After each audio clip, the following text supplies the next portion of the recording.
साल था 2022, भारत का पड़ोसी श्रीलंका, जहां हालात बेकाबू होने लगे थे। बिजली कटौती, बढ़ते फ्यूल के दाम और अपने चरम पर पहुंच चुकी महंगाई से आम जनता त्रस्त ही परेशान हो चुकी थी और अब सड़कों पर जोरदार प्रदर्शन सरकार के खिलाफ होने लगे थे। अंजाम यह हुआ कि तत्कालीन राष्ट्रपति राजपक्षे को सत्ता से हाथ धोना पड़ा और उसके बाद राष्ट्रपति बनाए गए रानिल विक्रमसिंघे, जो कई बार प्रधानमंत्री भी रह चुके थे, सांसद रह चुके थे, लेकिन अब उनके लिए परीक्षा की खड़ी थी। जब धीरे धीरे 2022 के बाद हालात सुधरने लगे तो उन हालातों के सुधरने का जो श्रेय था वो उन्हें दिया गया और उसके बाद चुनाव हुए, लेकिन वो चुनाव में हार गए।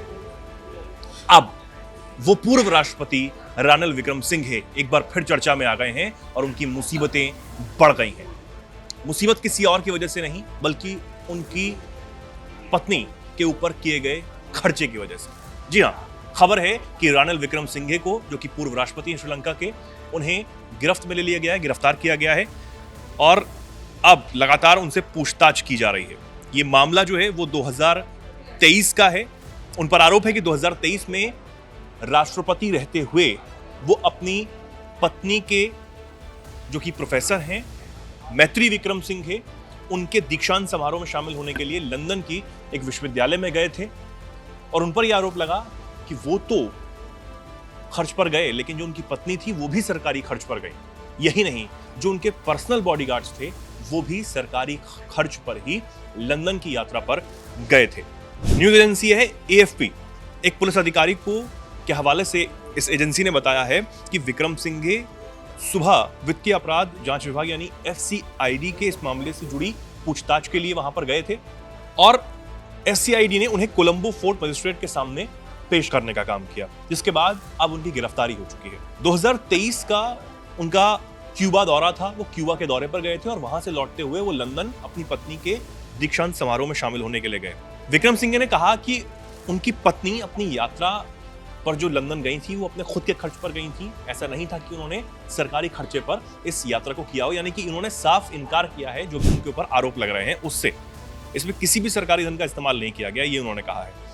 अब ये बहुत सारे जो उन पर आरोप हैं ये गंभीर आरोप हैं, हालांकि उनकी गिरफ्तारी हुई है। आगे क्या होगा, जांच के बाद क्या सामने आता है, ये तो इसके लिए इंतजार करना होगा, लेकिन फिलहाल उनकी मुश्किलें जो हैं वो बढ़ी हुई हैं।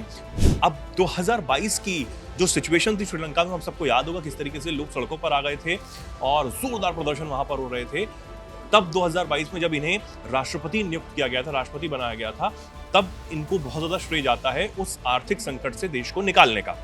उसके बाद अब जिस तरीके से इनकी छवि अच्छी हुई थी, बहुत इनके समर्थक भी जुट गए थे, ऐसे में जब इन पर ये आरोप लगे कि धन उगाही वाले और तमाम गैर जरूरी चीज़ों में अपने सरकारी खर्च को इस्तेमाल करने वाला, ऐसे में ये आरोप उनकी राजनीतिक छवि को भी एक बड़ा नुकसान जो है वो पहुंचा सकते हैं।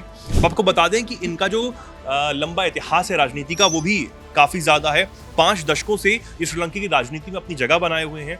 1977 में ये पहली बार सांसद बने थे और इसी साल वो मंत्री भी बन गए थे। मई 1993 में, माफ कीजिए 1993 को विक्रमसिंघे को पहली बार देश का प्रधानमंत्री नियुक्त किया गया। दूसरी बार वो 2001 से 2004 तक PM रहे और 2015 से 2019 में फिर से PM बने। ठीक है, संसद में 2 बार विपक्ष के नेता भी ये रह चुके हैं। और आर्थिक संकट, जैसे उन्होंने कहा कि 2022 का वो समय जब, हालांकि आर्थिक संकट बहुत समय से चल रहा था श्रीलंका में, लेकिन 2022 में वो फूट गया और सबके सामने आ गया। तब इन्हें नियुक्त किया गया राष्ट्रपति और धीरे धीरे उन्होंने कमान संभाली। 2024 तक रानिल श्रीलंका के राष्ट्रपति थे, लेकिन वो चुनाव जो है वो हार गए और उसके बाद दूसरे राष्ट्रपति वहां पर आए। अब श्रीलंका के भारत के साथ रिश्ते बहुत अच्छे हैं। अभी कुछ समय पहले ही जो वहाँ के अभी राष्ट्रपति हैं वो भारत आए थे, मुलाकात भी उन्होंने सबसे की थी और जो रिश्ते कहीं ना कहीं बताया जा रहा था कि वो चीन समर्थक हैं, वो चीन से ज़्यादा करीबी रख सकते हैं, लेकिन ऐसा उन्होंने नहीं किया। भारत को ही उन्होंने सबसे पहले चुना। लेकिन यहाँ पर जो रानिल विक्रमसिंघे हैं उनके भी भारत से बड़े अच्छे रिश्ते रहे हैं। प्रधानमंत्री नरेंद्र मोदी से उन्होंने मुलाकात की, कई तस्वीरें भी जो आप देख रहे हैं ये तस्वीरें उस मुलाकात की ही हैं। लेकिन अब उनकी गिरफ्तारी जो है वो हो गई है, आगे क्या कुछ होता है ये देखने वाली बात होगी। फिलहाल इस पर हमारी नजर बनी हुई है। आप इस पर क्या कुछ सोचते हैं, क्या कुछ कहना चाहते हैं, कमेंट सेक्शन में लिखें और ऐसे ही जुड़े रहें, देखते रहें दैनिक जागरण। नमस्कार।